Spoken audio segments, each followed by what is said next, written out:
let's jump in and start with the very first milestone. And this is one that's sort of near and dear to our hearts. Saving $100 per month. Well, if you strip this down, I know $100 a month doesn't sound like a lot of money. But if you think about what this means from a behavioral standpoint, it actually means you're living on less than you make. This is the first ingredient to wealth, which is discipline and creating that margin so your money can actually work hard for you. What I love about this number is, Brian, I think in your story and like the origin story of Brian Preston, this was the number. This was the one that got you excited, right? This was the very beginning of your inspiration. Yeah. Mr. Morrow would start off the intro chapter of Millionaire Mission on. Mr. Morrow shares, he walked in, and I still, and what I've kind of come to the conclusion is this was Mr. Morrow sharing kind of his own regret and also understanding the power of compounding growth, and said, hey guys, you're young. You have tons of time on your side. If you could just save $100 a month, you would be a millionaire. Remember, I was working fast food at the time, working at the local Hardee's drive-thru, and even making $3.80 an hour. I was like, I can save $100 a month. So this is the first cash flow milestone that I want you to jump on. So maybe you're there saying, well, guys, things are tight. Life is tight. I just started out. I just graduated college, or maybe I'm in college. I don't know that I can do that. Okay, we want to help you think through that. How are some ways, or what are some ways you can come up with $100 a month? Well, here's the first one. This is kind of common sense, but it's worth thinking through. Are there fixed expenses that I know that I could decrease? Do I have insurance providers that maybe aren't giving me the best rate? So I have subscriptions that maybe I am not actually utilizing. Are there things that I could cut out that are just happening on autopilot every single month that would maybe allow me to free up $100 of cash flow each month? Yeah, I mean, definitely. We talk about ungrateful service providers. You hit on that. And then these subscriptions, look, we are in this world now where everybody's got a subscription for you.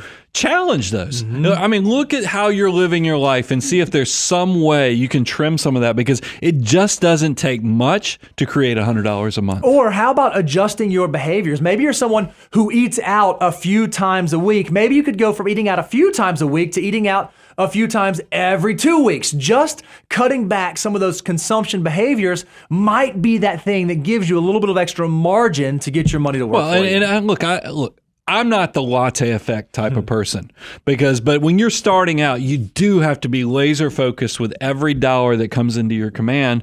And I can remember in the beginning of my journey, I would bring my lunch to work. I would, make my coffee cup, buy you a tumbler, or win you a tumbler that you can actually take your coffee from your house. Those little small decisions do have a big impact in the long term. Or maybe you are already living as lean as you possibly can. Another way to come up with $100, how do I increase income? Is there a side gig I can do? Is there something I can do to generate additional income? Can I sell stuff to come up with an extra $100 a month? And then, one of the things, if you can eliminate high interest debt, huge. If you're not, I say this often, is that if you're not scared when you're using debt, you're probably using it wrong.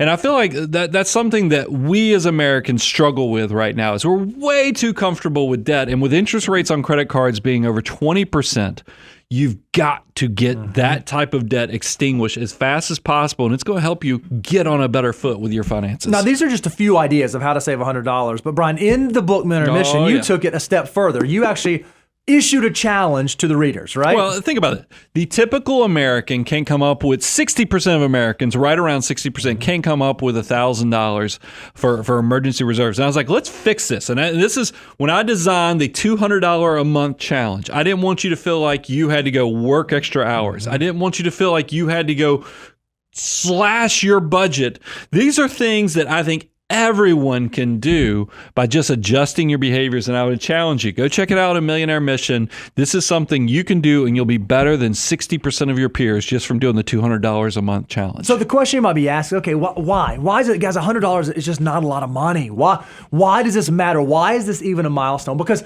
that small amount of money, that little incremental step in saving can have a huge long-term impact if you can start it early. Because look at what happens. If you can just save $100 a month for 10 years, you will have saved $12,000. But if you can get that money working for it, and let's just say conservatively, you can make 8% per year, after just 10 years of investing, that $12,000 you invested could be worth $18,000. So pretty exciting.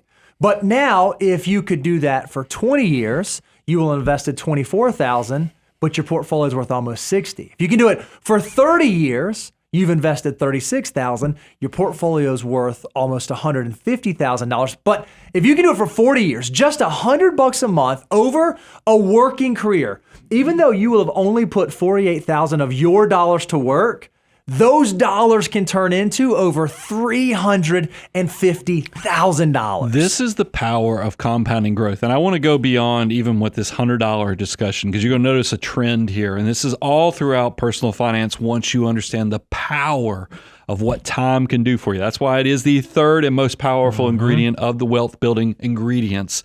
Is that, think about this, when you've invested for 10 years, your money has had the opportunity to grow by 35%.